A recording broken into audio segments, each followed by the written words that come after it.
Hello, everyone, and welcome. We all think about the air we breathe when we're outside, right? But do you ever wonder what happens when that air gets inside our bodies? Well, today we're going to find out. And the answer is pretty surprising. Let's get started. So let me ask you something. When you're on a busy street with lots of cars and you take a breath, what happens to all that dirty air? Where does it really go? Let's find out together. To get the answer, we're going to look at an experiment. A man named James, who's a reporter, did something very brave. He decided to breathe polluted city air just to see what it would do to his own body.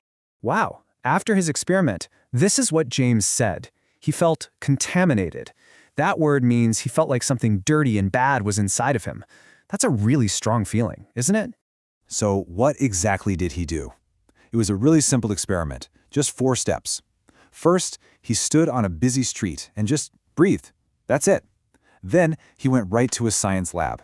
He gave them a tiny drop of his blood, and they put it under a microscope to look very, very closely. Okay, so this is the big moment. What did he find? After just a little time breathing that city air, what could he see inside his own blood? Let's take a look. And what he saw was really shocking.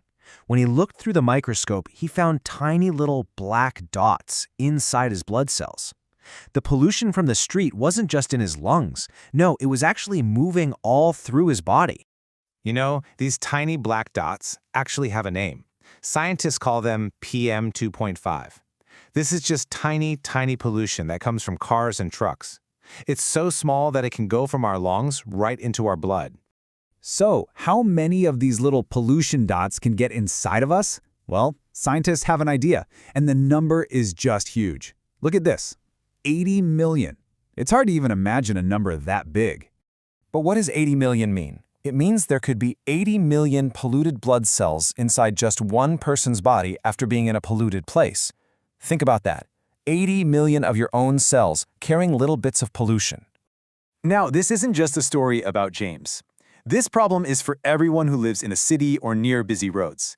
So the big question is, how does this pollution actually hurt us?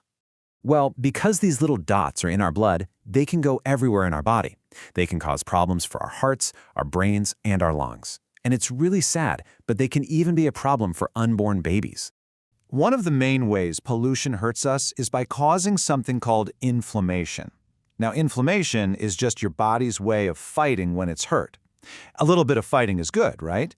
But when it happens too much, for too long, it's not good for you. It can cause serious problems. Okay, I know this all sounds a little worrying, but there's good news. There are some really simple things we can all do to help ourselves and stay a little safer. So, what can we do?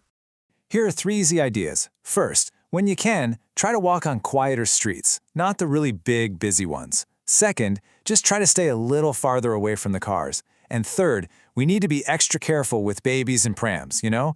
They are so low to the ground, right where the car exhaust is.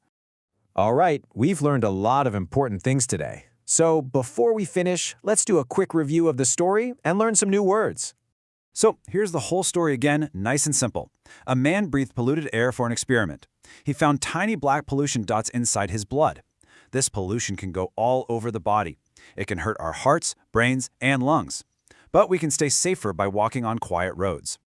Now it's time for word power. Let's learn some new words. I'll say the word and its simple meaning. Pollution, dirty things in the air or water. Bloodstream, the blood moving inside your body.